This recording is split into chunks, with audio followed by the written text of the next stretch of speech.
नमस्कार। कार्यक्रम श्रोतासँग सांसदबाट ठाकुर बेलबासेको। कार्यक्रम श्रोतासँग सांसद तपाईले इमेज एफएम 97.9 र इमेज न्यूज एफएम 103.6 बाट सुन्न सक्नुहुन्छ। कार्यक्रममा हामीले मुलुकको पछिल्लो राजनीतिमाथि केन्द्रित रहँदै व्यवस्थापिका संसदका एकजना सांसदसँग छलफल गर्ने गर्छौं। आज हामीले लमजुङ क्षेत्र नम्बर 2 का कांग्रेस सांसद चन्द्रबहादुर कुँवरसँग छलफल गर्दैछौं।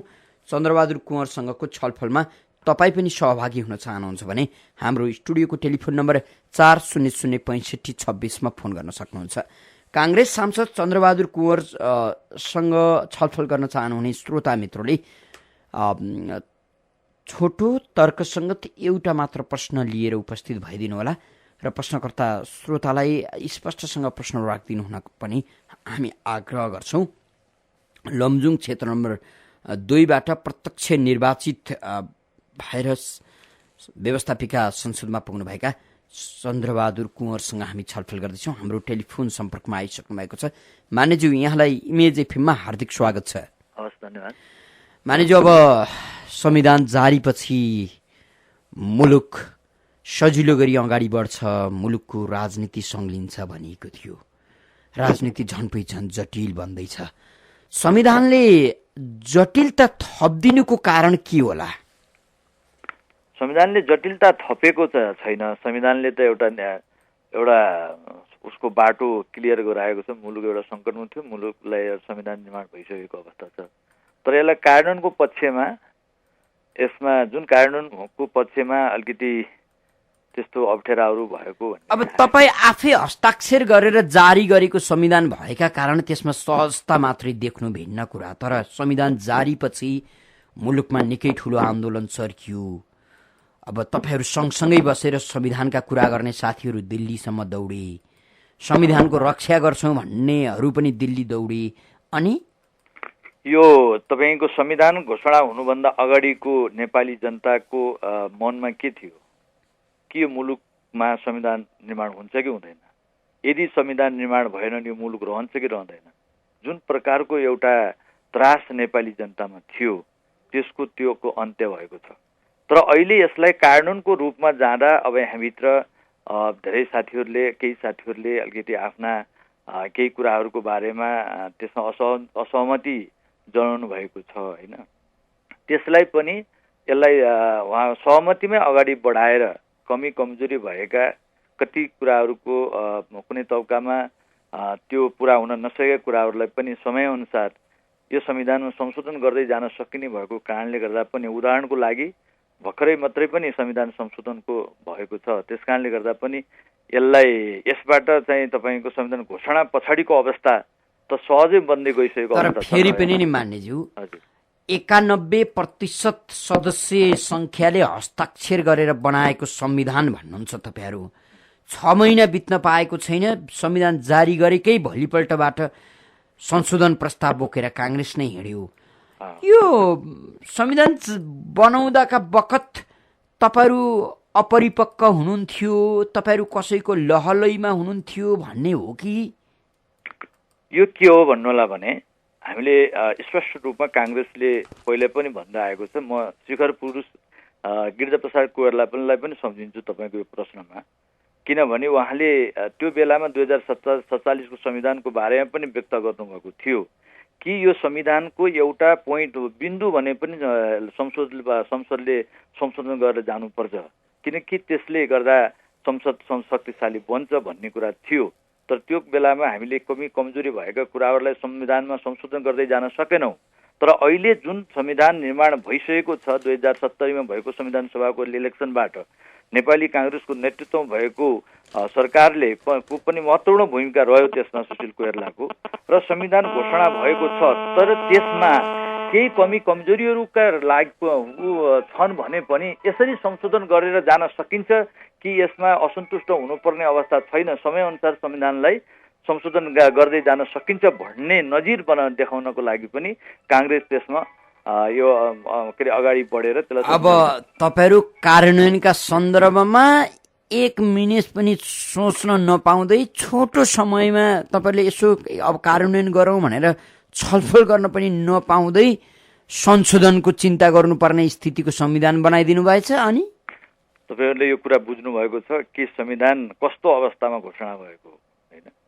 पहिलो कुरा त हामीले सबैले आत्मसात गर्नुपर्ने अवस्था छ हैन। सबैभन्दा ठूलो कुरा संविधान घोषणा भयो, नेपालको संविधान घोषणा भएको छ। यो संविधान ढुङ्गाको अक्षर होइन, यसलाई समयअनुसार नेपाली जनताको चाहना अनुसार यो संविधानलाई संशोधित गर्दै जान सकिन्छ भन्ने प्रमाण पनि जसको नेतृत्वमा संविधान निर्माण भएको छ त्यसैले यसलाई संशोधन गर्न सकिन्छ है भनेर नजिर देखाउने क्रममा मानिज्यू संविधान कतिको परिपक्व छ त्यसप्रति तपाईँ कतिको गर्व गर्नुहुन्छ? यसलाई हेर्नुहोस्, यो संविधान निर्माण भएको छ, यसलाई कानुनको पक्ष मजबुत हुनुपर्ने हुन्छ हैन। यो कानुनको पक्षमा यसलाई अझ जसरी हामीले अहिले संविधान निर्माण भएको छ त्योभन्दा महत्त्वपूर्ण भूमिका यसलाई कार्यान्वयन गर्ने पक्ष हुनुपर्छ। तपाईहरुले बनाउनु भएको संविधानको प्रस्तावना हेर्ने हो भने यो मुलुक माओवादीले जनयुद्ध सुरु गरेपछि बनिएको मुलुक हो। अहिलेको नयाँ संविधानले व्याख्या गरेको मुलुक। मैले तपाईसँग संविधानको परिपक्वताका बारे सोध्न खोजेको यही। नेपाल एकीकरण गरिएको राज्य हो कि होइन, नेपालको पुरानो इतिहास कस्तो थियो, यसलाई एकीकरण गर्ने कर्म कसले गर्यो कि विदेशी आएर जोडाइदिए, ती कुराहरू संविधानको प्रस्तावनामा अथवा देशको अनुहार संविधानमा चाहिन्छ कि चाहिँदैन? यसले हेर्नुहोस् स्पष्ट अब त्यहाँ कहाँ चाहिँ के भन्दा यो राष्ट्रिय अखण्डताको लागि हैन एउटा अकाट्य कुराहरू छन् त्यो संविधान जो कहिले पनि परिवर्तन हुन सक्दैन हैन। कतिपय कुराहरू त्यहाँ राखिएका कुराहरू समय अनुसार परिवर्तन हुन सक्छन्। त्यसकारणले गर्दा यसलाई इंकित गरेर फल्नाको कुरा राखिएको छ भन्नुभन्दा पनि तपाईलाई 10 वर्षसम्म शिक्षक मार्दै बैंक लुट्दै गरेको आन्दोलनलाई संस्थागत गर्नका लागि संविधानमा लेख्नुपर्ने 2200-2400 टुक्रिएर रहेको मुलुकलाई एक बनाएर त्यही मुलुकमाथि तपाईहरु राज गर्दै हुनुहुन्छ, त्यसका बारे उल्लेख गर्न लाज लाग्ने? अनि यो त एउटा कुरा तपाईले बुझ्नुपर्ने कुरा हो। एउटा यो संविधान एउटा सहमतिको दस्तावेज पनि हो, बुझ्नु भएन? भनेपछि पृथ्वीनारायण शाहको अवशेष छैन, यसकारण उनलाई सहमतिमा ल्याएर उनको योगदानको सम्मान गर्नुपर्छ भन्ने लाग्दैन तपाईहरुलाई? तपाईहरुले एउटा कुरा के बुझ्नुपर्ने छ भने मुलुक कुन अवस्थाबाट गुज्रिरहेको थियो। तपाईहरुले कल्पना गर्नुहोस् कि यो मुलुक तपाईको 58 साल भन्दा के रे यो 64 साल भन्दा 62-63 भन्दा अगाडिको अवस्थामा कसरी गुज्रिएको थियो। तर तपाईको मुलुक नेपालीको अवस्था कस्तो अवस्थामा थियो त्यसलाई पनि ध्यानमा राख्दै अब तपाईहरु आफै हो क्यारे माओवादीलाई आतंककारी घोषणा गर्ने?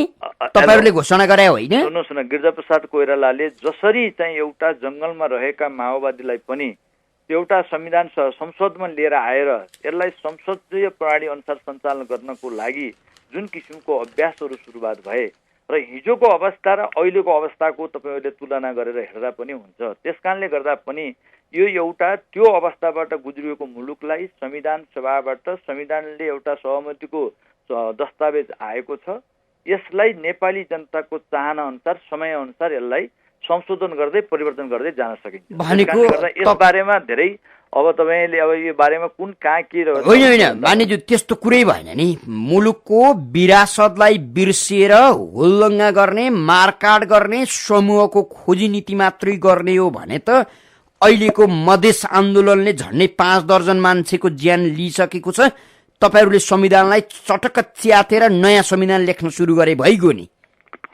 तपाईले जुन कुरा राख्नु भएको छ कि तपाईको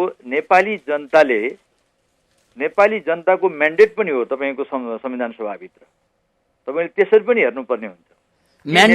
नेपाली जनताको म्यान्डेट हो भने संविधान जलाइँदा च्यातिँदा के हेरेर बस्नु भयो? हेर्नुहोस् यसमा के हुन्छ भन्नु होला भने यसलाई यो संक्रमण कालको अवस्थामा कतिपय साथीहरूले त्यसलाई त्यो कुरालाई उहाँहरूले अब पछि बुझ्दै पनि जानुभएको छ। हिजो च्यातेको अवस्था र अहिलेको अवस्था हेर्नु होला हैन।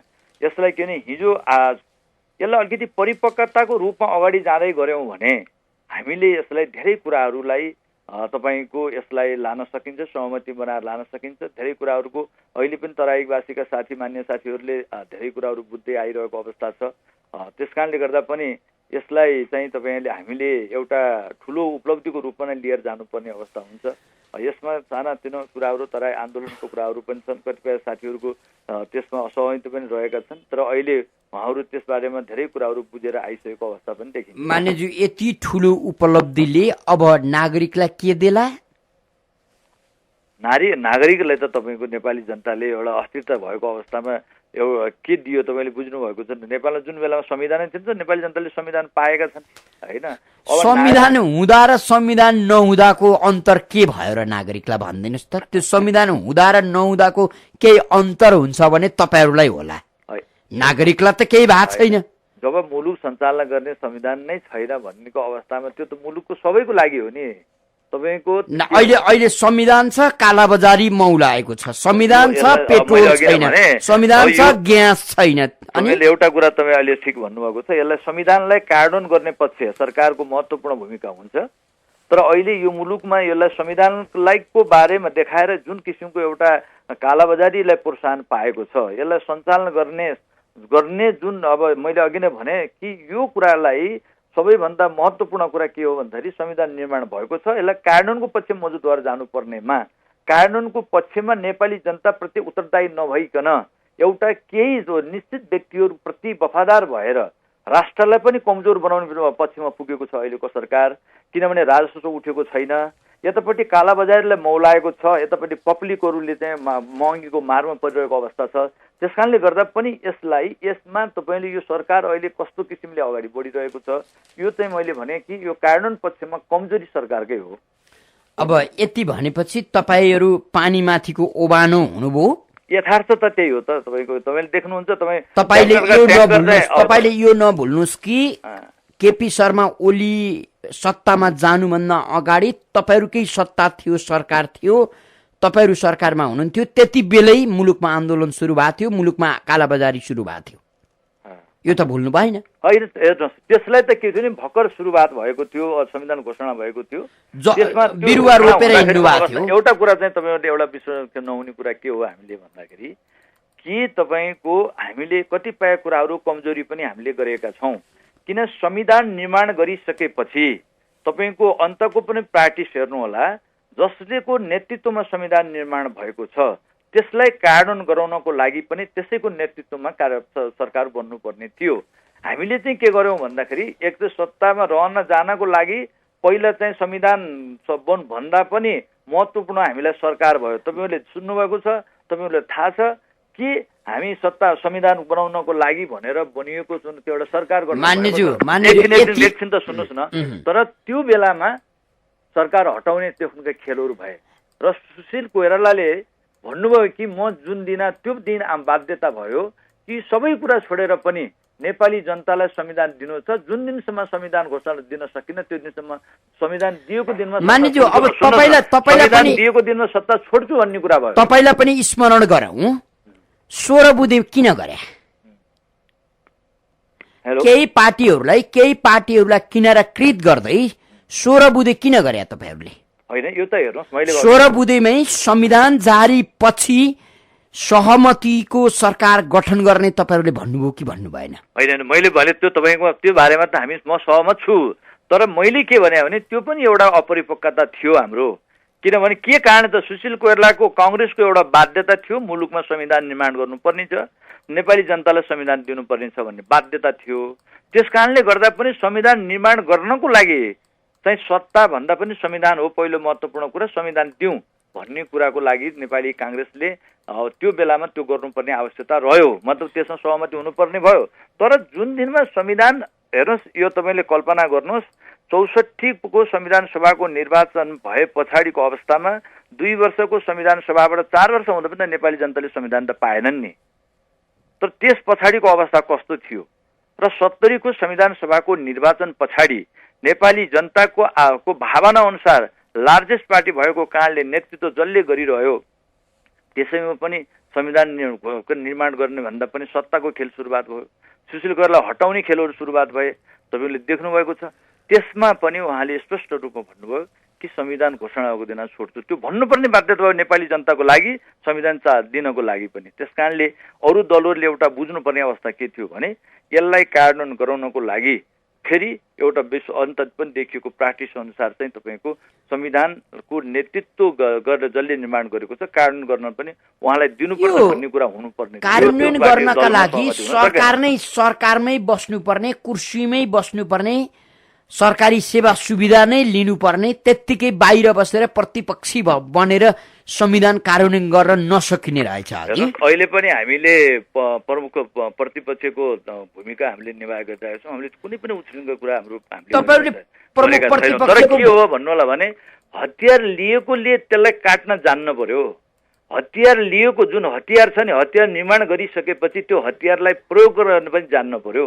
तर यहाँ प्रयोग गर्न जानिएको छ कि छैन, तपाईँले त्यो कुरा बुझ्नु पर्यो। किन संविधान निर्माण भएको छ, संविधान निर्माणको कार्यान्वयन गर्ने पक्षमा अहिलेको सरकार त्यसरी देखिएको छ कि छैन, बुझ्नु भएन? त्यो सरकारको त्यतापट्टि ध्यान गएको छ कि छैन? यो सरकार टिकाउन मात्रैको सुरुवात भएको देखिन्छ। तर हेर्नुहोस्, यो संविधानले त अब तपाईँको संविधानले को भावनाको कुरा गर्नुहुन्छ भने कतिजना भन्दा बढी, हुन त यो अहिले सङ्कलन काल हो, तर पनि त्यसलाई ध्यानमा राखेर जानुपर्ने थियो। सरकार कसरी बनिरहेको छ तपाईँले हेर्नुभएको छ। अहिले नेपालको इतिहासै नभएको 6 जना उपप्रधानमन्त्री भइसकेको छ, अझ कति हुने अझ थाहा छैन। यो अवस्था सिर्जना कसले गरिरहेको छ भन्दा जसले सरकारको नेतृत्व गरिरहेको छ। त्यसकारणले गर्दा पनि यो संविधानको भावना अनुसारको सरकार चलेको अवस्था छैन। तपाईहरुको यो प्रतिपक्षी भूमिका साह्रै गतिलो भएर होला है। अहिले पनि ग्यास बजारमा छैन, उपभोग्य वस्तुको चर्को मूल्य तिर्नुपर्छ नागरिकले। कांग्रेसले प्रतिपक्षको भूमिकामा साह्रै राम्रो भूमिका निर्वाह गरेका कारण यसो भयो होला।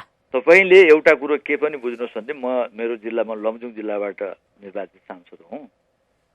46 सालको जनआन्दोलन पछाडि 48 सालको 47औं संविधान पछाडि जुन बेलामा नेपाली जनताले 46 सालको जनआन्दोलन सहयात्री दल एउटालाई नेतृत्वमा पुर्यायो, एउटालाई चाहिँ प्रमुख प्रतिपक्षमा पुर्यायो, बुझ्नु भएन? तर त्यतिखेर यो पहाडी जिल्ला मेरो जिल्लामा बत्ती पनि थिएन, तर त्यहाँ लोड सेडिङका नारा चल्यो क्या, बुझ्नु भएन? त्यसकारणले के हो भन्नु भने त्यस्तो किसिमको एउटा गैर जिम्मेवार प्रतिपक्षको भूमिकाहरू सुरुवात हुँदै जाँदा हामी सङ्कटमा पर्दै गयौँ। आज अहिले हामीले देखेको छौँ, तपाईँ यति समय भइसकेको छ, हामीले नेपाली कांग्रेसले कहिले उच्छृङ्खल कहिले गैर जिम्मेवार कुरा अहिलेसम्म बोलेको अवस्था छैन। हामी तपाईँहरूलाई यो पनि भन्न चाहन्छौँ कि यो सरकारले खोजेको छ कांग्रेसको कारणले गर्दा हामीले सत्ता छोड्नु पर्यो भन्ने अवस्था सरकारले त्यो कुन नियम पाऊँ भनिरहेको छ। सरकार आफ्नै बोझको कारणले सरकारले छोड्नु पर्ने, सरकार जान सक्ने अवस्था सिर्जना हुँदै गएको छ दिन प्रतिदिन।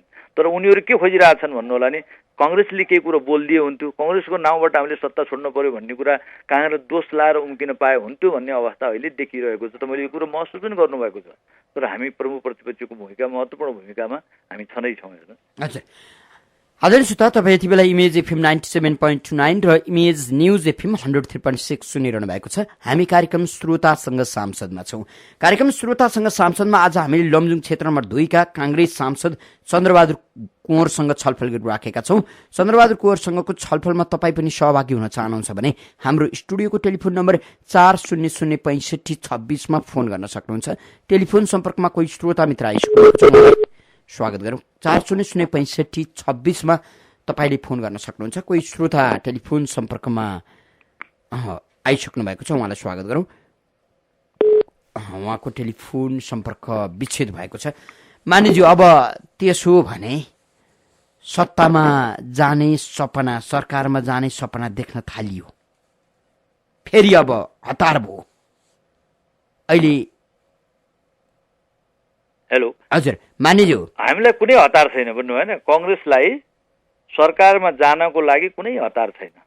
हाम्रो पार्टी सभापतिले पनि भनिसक्नु अवस्था छ। हाम्रो लागि चाहिँ के छ भन्दा अहिले पार्टीमा सत्तामा जानु हतार होइन, यो संविधान कार्यान्वयनको पक्षमा लाग्दाखेरिको अवस्थामा प्रमुख प्रतिपक्षको भूमिका निर्माण गर्नलाई जतिखेर पनि कांग्रेस तयार भएर बसेको अवस्था छ। भने तपाईँहरूको भूमिका देखिने गरी आउने चाहिँ कहिले हो? यस्तो हो, तपाईँले देखिरहनु भएको छ नि त अहिले भूमिका। तपाईँहरूले एउटा कुरा चाहिँ मनन गर्नुपर्ने एउटा कुरा तपाईँले बुझिरहनु भएको छ।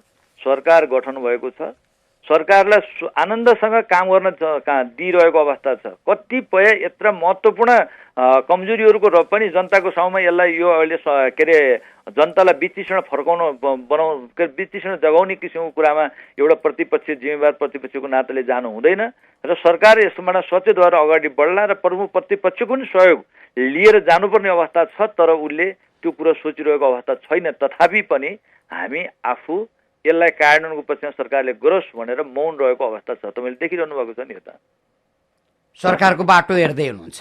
बाटो होइन, बाटो त यस्तो हेर्नुहोस् न, अब कुनै पनि कुरा अब सरकारले राम्रो गरिदिहाल्यो भने हामीले भनेर गरेको भन्ने प्रमुख प्रतिपक्ष दल अब सरकार असफल भएपछि त सत्तामा जानु त स्वाभाविकै हो। त्यसमा त तपाईँको त्यसको बारेमा त उसले म सत्ता सक्दिनँ भनेर छोड्ने बित्तिकै त प्रमुख प्रतिपक्षले नेतृत्व लिएर जानुपर्ने त आवश्यकता हो नै, होइन र? सरकारले छिटो नराम्रा काम गरोस्, हामीले छिटो छिटो राम्रा काम गरेर मुलुकलाई अगाडि बढाओस्, बुझ्नु भएन? संविधानको मर्म अनुसार काम गरोस् भन्ने चाहना हो हाम्रो, बुझ्नु भएन? राम्रा काम गरोस् भन्ने चाहना तपाईँहरूलाई हुन्थ्यो भने त सरकारलाई राम्रा काम गरेर दबाब दिनु होला। होइन, यस्तो हो, हामीले सरकारले नराम्रा काम गरिरहँदा तपाईँहरूलाई हाई सन्चो भइरहेछ, आनन्दले आराम गरे जस्तो गर्नुभएको छ। होइन, यो आराम गरेको तपाईँले यो अलिकति गलत बुझ्नुभयो। हामीले भन्ने ठाउँमा अब यसलाई के हो त भन्नु होला भने, यसलाई भन्ने ठाउँमा हाम्रो पार्टीले भनेकै छ। तपाईँको सरकार चल्ने कुराको चाहिँ महँगीको बारेमा हामीले स्पष्ट रूपमा भनेकै छौँ। तपाईँको यो के अरे नाकाबन्दीको बारेमा पनि यसको समस्या समाधान गर्नको लागि काङ्ग्रेसले नेतृत्व लिएर अगाडि बढ्नुपर्ने अवस्था छ। यो भूमिका निर्माण गर्नुपर्छ काङ्ग्रेसले भनेर काङ्ग्रेस केन्द्रीय समितिको बैठकले निर्णय गरेर अगाडि बढिरहेको अवस्था थियो पनि, होइन? र त्यो ठाउँमा सरकारले चाहे अनुसारको सहयोग सरकारले यसलाई गर्दै आएको अवस्था छँदैछ त, किन त? हजुर हजुर आदरणीय श्रोता, 400626 टेलिफोनमा खराबी आएका कारण 4440 415 तपाईँले फोन गर्न सक्नुहुन्छ। 4440 415 हामी काङ्ग्रेस सांसद चन्द्रबहादुर कुँवरसँग छलफल गरिराखेका छौँ। 4440 415 फोन गरेर तपाईँ पनि छलफलमा सहभागी हुन सक्नुहुनेछ। टेलिफोन सम्पर्कमा कोही श्रोता मित्र आइ पनि सक्नु भएको छ, उहाँलाई स्वागत गरौँ। को बोल्दै हुनुहुन्छ? नमस्कार, म छवि रमण अधिकारी सिनामङ्गलबाट। माननीयज्यू नमस्कार। नमस्कार। मैले अघिदेखि तपाईँको कुरा सुनिरहँदाखेरि काङ्ग्रेस काङ्ग्रेस काङ्ग्रेस सबैभन्दा राम्रो पार्टी, सबैभन्दा ठुलो पार्टी, सबैभन्दा गर्न सक्ने पार्टी भन्ने हिसाबले तपाईँले व्याख्या गरिरहनु भयो। तर यो 46 सालको परिवर्तनपछि काङ्ग्रेस सत्तामा गइसकेपछि कति कल कारखाना कहाँ पुगे, देशको अवस्था के भयो, त्यस पछाडि एमालेसँग माओवादीसँग विभिन्न वादी दलहरूसँग मिलेर काम गरिरहँदाखेरि अब तपाईँहरू यो सबै गोलमोटोल पार्टीहरू मिलेर यो देश चाहिँ कहिले सिध्याउनुहुन्छ? किनकि हाम्रो दैनिकी दाउरामा झरिसकेको छ। जवाफ पाउन। हजुर, जवाफ दिनु होला। हेलो, तपाईँको एउटा के भने काङ्ग्रेसले जे कुराहरू राखेको छ, तपाईँको यो अर्थनीतिकै बारेमा कुरा गर्दाखेरिको अवस्थामा पनि तपाईँ हिजोको कल्पना गर्नुहोस्, 46 सालभन्दा पहिलाको कल्पना गर्नुहोस्, हामी कुन संसारमा थियौँ। कङ्ग्रेसकै नीति अनुसार गाउँ गाउँमा तपाईँको पहिलो नै सुरुवात हरेक गाउँ विकास समितिमा फोनहरू टेलिफोनहरू पुग्यो। काङ्ग्रेसकै नीति अनुसार हरेक गाउँ गाउँमा स्वास्थ्य नीतिहरू पुग्यो।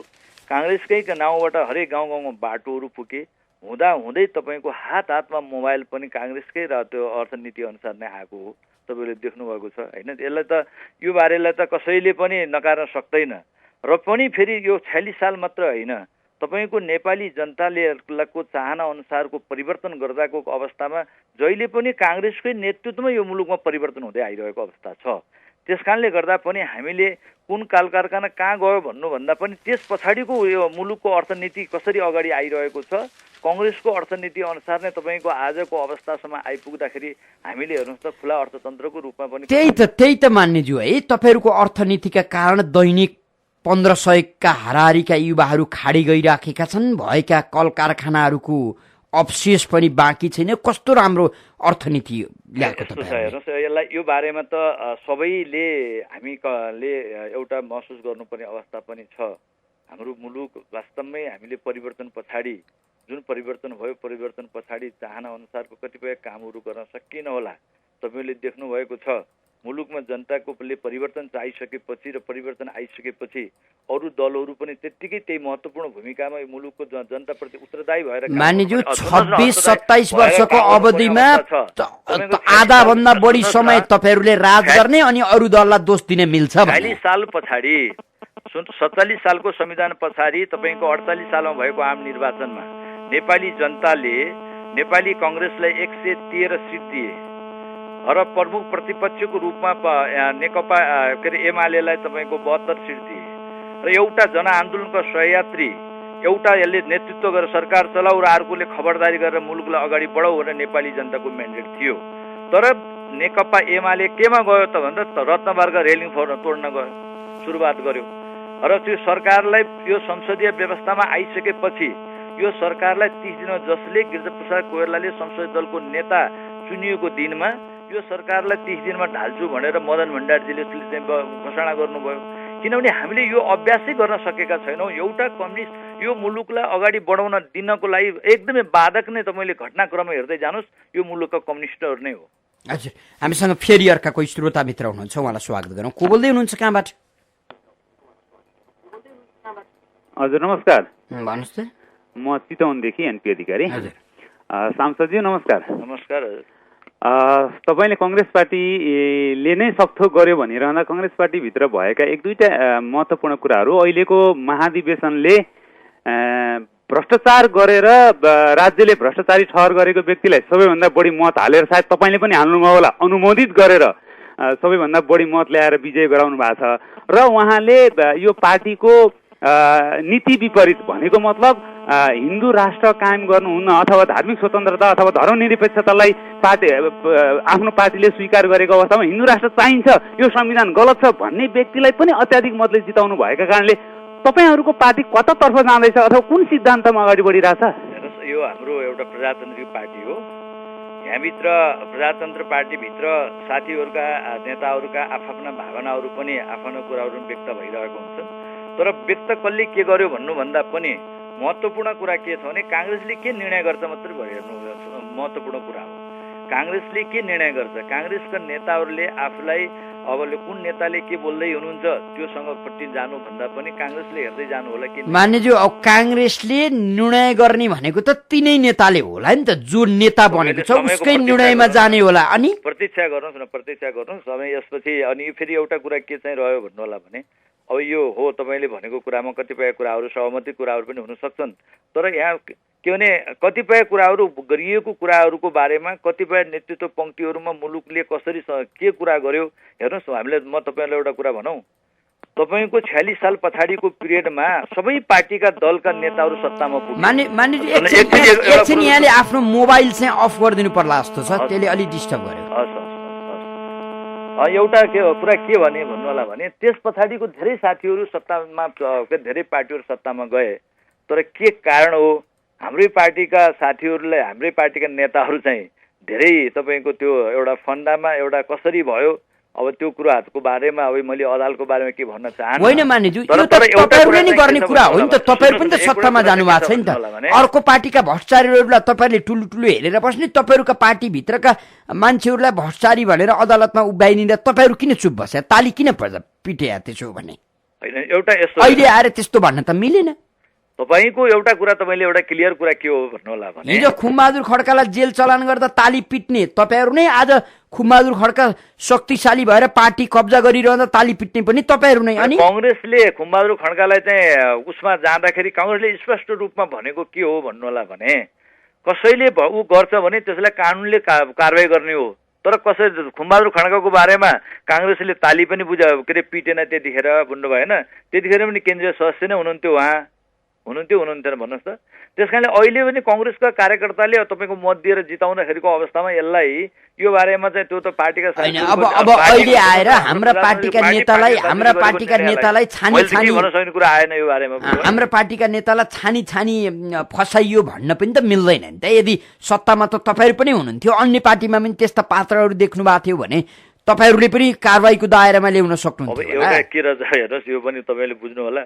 अब वामदेव गौतमलाई चाहिँ प्रदीप नेपालै त्यो बेलामा उद्घोष हुनुहुन्थ्यो टुन्डी खेलबाट, यो मुलुकको पहिलो भ्रष्टाचारी नै वामदेव भनेर घोषणा गरे पार्टी गर्नुभएको थियो होइन। त्यो त दुर्भाग्य। अहिले वामदेव गौतम गृहमन्त्री भइरहँदा प्रदीप नेपाल सल्लाहकार हुन नपाएर विरोध गर्दै हिँड्नु नि, नेपाली राजनीतिक दुर्भाग्य कारणले हो। अरू पार्टीका नेतृत्व बल्ला भन्दा काङ्ग्रेसका नेताप्रति यो बढी लक्षित भएर यो आएको के अरे मुद्दाहरू लागे। यो चाहिँ यो बारेमा मैले योभन्दा बढी तपाईँको सल्लाह बुझ्नु भएकै छ, मैले योभन्दा बढी नभनौँ।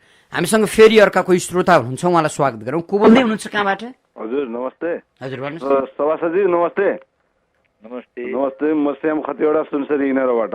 तपाईँहरूले गर्नुभएको 12 बुँदे सहमतिमा संघीयता र धर्मनिरपेक्षताको कुरा पनि छैन होइन। तपाईँहरूले ल्याउनु भएको संविधानमा शान्ति, अमर चयन र एकरूपता हो। तर संघीयताको नाममा तपाईँहरूले विदेशी हस्तक्षेप भनौँ अथवा नेपाली नेताहरूको एउटा स्वार्थले ल्याएको संघीयता र धर्मनिरपेक्ष हटाउँदा नेपाली जनतामा विखण्डन ल्याएको त होइन तपाईँहरूको सोच विचारले? अब यस्तो यो अब एउटा कुरा यो अगाडि आइसकेको अवस्था छ। तपाईँको धर्मको बारेमा अब कसलाई चोट पर्ने कसलाई चोट पर्ने त्यो बारेमा धेरै लामो बहस पनि भएको हो। मैले अघि नै तपाईँलाई भने कि यो एउटा सहमतिको दस्तावेज हो यो संविधान होइन। यो संविधान सहमतिको दस्तावेज भएको कारणले गर्दा पनि मैले योभन्दा बढी तपाईँलाई अब तपाईँहरूले बुझिरहेको कुरालाई मैले योभन्दा बढी धेरै भनिरहनु पर्ला जस्तो लाग्दैन। हजुर, फेरि पनि अर्का कोही श्रोता हुनुहुन्छ, उहाँलाई स्वागत गरौँ। को बोल्दै हुनुहुन्छ? नमस्कार, भन्नुहोस् त। म रोहित दङ्गाल इटरीबाट। हजुर, सभासदज्यू नमस्कार। नमस्कार। मरेको प्रतिनिधि सभालाई मरेका राजालाई बिउजाएर अनि सत्तामा जाने अनि संविधानलाई तोडमोड गर्ने अनि हामीले महान कार्य गऱ्यौँ भनेर भन्नुहुन्छ। तर तपाईँकै पार्टीको नेता कृष्ण भट्टराई तपाईँ पार्टी छोडेर जानुभयो। भन्नुहोस्, तपाईँहरूले रोपेको लोकतन्त्र यो देशलाई सक्न अब कति दिन बाँकी छ? हामी भोलि जय नेपाल भन्नु छोडेर जय हिन्द अथवा अन्य देश भन्न कहिले तयार हुनु पर्ला? होइन, हाम्रो कृष्णप्रसाद भट्टराई हाम्रो सन्तत नेताले पार्टी छोडेर गएको तपाईँले कसरी देख्नुभयो? उहाँ त मर्ने बेलासम्म काङ्ग्रेसै भएर मर्नुभयो र उहाँलाई काङ्ग्रेसले सम्मान दियो। हो, प्रजातान्त्रिक पार्टीभित्र आफ्ना कुराहरू केही कुराहरूको मतभेदका कुराहरू रहे, तर काङ्ग्रेसले उहाँले कृष्णप्रसाद भट्टराईले पार्टी छोडेर जानु भएन। अहिले पनि हाम्रै पार्टीको नेता हो उहाँ चाहिँ एउटा सन्त नेता हुनुहुन्छ हाम्रो उहाँ। त्यस कारणले गर्दा उहाँलाई पार्टी छोडेर गएको तपाईँले कसरी देख्नुभयो? यो त गएको देखियो होइन। तपाईँले भन्ने कुरा हो भट्टराईले म काङ्ग्रेससँग आबद्ध रहेन भनेर चित्त दुखाएर घरभित्र कतिपय कुराहरू आफ्ना घरभित्रका भएका कुराहरू हुन् ती भन्नु भएन। योलाई चाहिँ तपाईँको यो हाम्रो मैले अघि नै भने तपाईँको पार्टी तपाईँको घरभित्र तपाईँको सुन्नुहोस्, तपाईँको पार्टी आम नागरिक काङ्ग्रेस छोडेर जानु भएन। तपाईँको पार्टी आम नागरिकको चासोको विषय हुन सक्छ कि सक्दैन? हजुर, काङ्ग्रेस आम नागरिकको चासोको विषय हुन सक्छ कि सक्दैन? हो, त्यस्तो हुन सक्छ भने कृष्णप्रसाद भट्टराईले काङ्ग्रेसले लिएका नीति र सिद्धान्तहरू गलत भए, काङ्ग्रेस गलत बाटोमा हिँड्यो, काङ्ग्रेसको जुन सिद्धान्त थियो त्यो सिद्धान्त अङ्गीकार गर्न छोड्यो भनेर विमति जनाएको अवस्था त हो नि। यस्तो हो। अब तपाईँहरूले भनेको कुरामा हाम्रो पार्टीमा एउटा बहसको रूपमा बिपी कोइरालाले जुनको सिद्धान्त प्रदान गर्नुभयो त्यो बाटो यो पार्टी अगाडि बढ्यो कि हिँडेको छैन, यसलाई हिँडाउनु पर्यो र यसलाई यी कमी कमजोरीहरू भए यसलाई सुधारेर जानु पर्यो भन्ने कुरा उहाँले भन्नु त्यो चाहिँ स्वाभाविकै थियो होइन। त्यस कारणले गर्दा त्यही अनुसार नै अहिले चलिरहेको अवस्था छ नि त। हजुर, हामीसँग फेरि अर्का कोही श्रोता मित्र हुनुहुन्छ, उहाँलाई स्वागत गरौँ। को बोल्दै हुनुहुन्छ? हजुर नमस्कार, भन्नुहोस् त। म इटरी सुनसरीबाट श्याम पौडेल। श्यामजी भन्नुहोस्। संसदीय नमस्कार। नमस्कार हजुर। नमस्कार। यहाँ सुन्नु न, अहिले तपाईँको यो क्षेत्रीय अधिवेशनहरूले जुन के यो महाधिवेशन भयो नि, त्यो महाधिवेशन सकिँदाखेरि तपाईँहरूका हरेक सांसदहरू प्रतिनिधिहरू चाहिँ काङ्ग्रेसले चाहिँ के गर्यो भने धर्मनिरपेक्षता हिन्दू राष्ट्र हुनुपर्छ, संहितामा जानु हुँदैन भनेर अधिकांश सदस्यहरू जानुभएको छ। भनेपछि अब नेपाली काङ्ग्रेस हिन्दू राष्ट्रमा आउने हो या संहिताबाट विरोधी भएर संहिताको सपोर्ट गरेर चाहिँ नेपाललाई अखण्ड र समृद्ध नेपाल बनाउने यसमा प्रश्न पारिदिनुहोस् त। त्यो आएको कुरा त त्यसरी के भनेर आउनुभयो भन्ने कुरा त हाम्रो त यो महाधिवेशन केही त्यो बारेमा केही कुरा आएन। त्यस कारण यो कुरा बारेमा मलाई के थाहा भएन भन्नु भएन। जिल्लाबाट कसरी महाधिवेशनमा साथीभाइहरूले अब हाम्रो महाधिवेशन चल्लाको अवस्थामा तपाईँले अधिकांश भन्नुभयो त्यो बारेमा कुनै साथीहरूले त्यो बारेमा केही कुरा बोल्नु भएन। हाम्रो बन्द सत्र पनि चल्यो। बन्द सत्रमा सबै साथीहरूले चाहिँ पार्टी सभापतिहरूदेखि लिएर आएका साथीहरूले बोल्न पाउनु भएको थियो। त्यो बोल्दाखेरिको अवस्था पनि तपाईँले भनेकै जस्तो हो। अब यो सबै आउनुभयो त्यो भन्ने कुरो, तर त्यो कुरा त कहीँबाट आएन त। हामीसँग फेरि अर्का कोही श्रोता हुनुहुन्छ, को बोल्दै हुनुहुन्छ कहाँबाट? नमस्कार, म नासिर खान काठमाडौँबाट। हजुर भन्नुहोस् न। एकछिन अगाडि सांसदज्यूले भन्नुभयो कृष्णप्रसाद भट्टराईज्यूले पार्टी छोडेको थिएन, त्याग गरेको थिएन भन्नुभयो। त्यो भन्दा पनि नेपाली काङ्ग्रेसको जग हाल्ने स्वर्गीय श्री गणेशमानज्यूले काङ्ग्रेस र गिरिजा प्रसादको नीतिबाट वाक्क दिक्क भएर पार्टी छोड्नु भएको थियो। तपाईँले के भन्नुहुन्छ यो विषयलाई? होइन, उहाँहरूका आफ्ना बिचका केही कुराहरूको बारेमा त्यो नीतिगत रूपमा के अरे पार्टी सञ्चालन गर्दाको सरकार सञ्चालन गर्दाको कुराहरू केही कुरा राख्नु एउटा पाटो हो। तर गणेशमानजीले पार्टी छोडेर गएको त काहीँ छैन त। त्यसरी अहिले पनि गणेशमानजी हाम्रो चाहिँ नेतै हो। सबैले हामीले उहाँको नेतै मानिरहेको अवस्था छ नेपाली काङ्ग्रेसले। तपाईँले हेर्नु होला क्रमबद्ध रूपमा। मान्यज्यू, अब त्यसो भने काङ्ग्रेस देशका लागि हुन्छ कि हुँदैन? काङ्ग्रेस देशको लागि हुन्छ।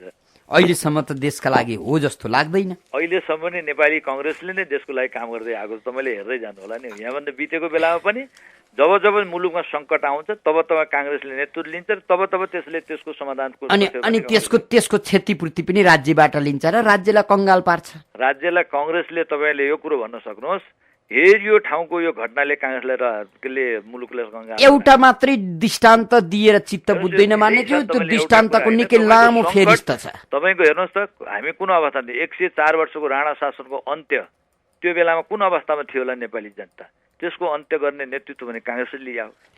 तपाईको एकदलीय शासनको 32 वर्षसम्म चलेको एकदलीय शासनको अन्त्य गर्नेको नेतृत्व हुने कांग्रेसले लियो। एउटा राज संस्था फाल्नुभयो र अरु हजारवटा राजाहरू, हजारवटा शक्ति केन्द्रहरू जन्माइदिनु भयो अनि देश सखा पार्नुभयो भनेर कसैले भन्यो भने के भन्नु होला? एउटा राज संस्था समाप्त पार्दिनु भयो, छाती पिट्नु भयो, दशौंवटा हजारौंवटा राजा र शक्ति केन्द्रहरू जन्माइदिनु भयो, देश सिद्धाइदिनु भयो कसैले भन्यो भने। राज संस्था कांग्रेसले खत्तम पारेको होइन, राज संस्था आफ्नै कारणले खत्तम भएको। जब दरबार हत्याकाण्ड माने जो अब देश कस्तो हुन्छ त त्यसो भए? तपाईले त बडो गर्वले छाती पिट्नु भयो हैन? राज संस्थाको अन्त्य राज संस्थाले आफैले नेपाली जनताको भावना अनुसार काम गरेर अगाडि बढ्न नसक्दाको परिणाम हो त्यो। माने जो तपाईले जुन ढंगले कांग्रेसी छाती पिटिरहनु भएको छ नि, त्यो चाहिँ पक्का नै हो। तपाईले जुन ढंगले कांग्रेसी छाती पिटिरहनु भएको छ नि, अब तपाईको छाती पिटाइले हामीलाई के देला? के भन्नु हो? तपाईको छाती पिटाइ छ नि अहिले जुन गर्व गर्दै हुनुहुन्छ कांग्रेस प्रति, तपाईको यो छाती पिटाइले हामीले पाउने के होला? हैन, हेर्नुस्, नेपाली जनताले पटक पटक तपाईको सिद्धान्तको बारेमा, तपाईले पटक पटक तपाईको के रे मुलुकको संविधान निर्माणको बारेमा, हामीले नेपाली कांग्रेसले संविधान सभाबाट निर्वाचन गरी संविधान बन्नुपर्छ, नेपाली जनताको छोराबाट प्रतिनिधित्व आएर बनाउनु पर्छ भनेर 7 सालदेखि सुरुवात गरेको हो। तर आज 65 वर्ष पछाडि त्यो पुरा भएको छ। अब के हो भन्नु होला नि, अब नेपाली जनताले यसले गरेर, किनभने अब सिद्धान्तको लागि, अब संविधानको लागि, सिस्टमको लागि नेपाली जनता कहिले लड्न नपर्ने अवस्था त पुरै पुग्यो त। अब त के छ भने कमी कमजोरी छन् भने नेपाली जनताका प्रतिनिधिले संसदमा आएर संविधानलाई संशोधन गर्दै नेपाली जनताको माग अनुसार संशोधन गर्दै मुलुकलाई सञ्चालन गर्न सक्ने अवस्था पुगेको छ। मानिज्यू यहाँले आफ्नो व्यस्त समय इमेज एफएमलाई उपलब्ध गराइदिनु भयो, धेरै धेरै धन्यवाद दिन्छु। हस्, धन्यवाद। तपाईको यो उबाट माध्यमबाट, रेडियोबाट मलाई मेरो भावनाहरू पनि नेपाली जनताको सामुन्ने पुर्याउने जुन सहयोग गर्नु यसको लागि तपाईलाई धन्यवाद। हजुर, आदरणीय श्रोता, कार्यक्रम श्रोतासँग सांसदमा आज हामीले लमजुङ क्षेत्र नम्बर 2 का कांग्रेस सांसद चन्द्रबहादुर कुँवरसँग छलफल गर्यौं। कार्यक्रम सुनेर र कार्यक्रममा आफ्नो सहभागिता जनाइदिएर साथ दिनुहुने सम्पूर्ण श्रोता मित्रलाई धेरै धेरै धन्यवाद दिँदै सहकर्मी मित्रद्वय बुकेश महर्जन अनि अनिश साकेका साथमा ठाकुर बेलबासी बिदा हुन्छु। नमस्कार।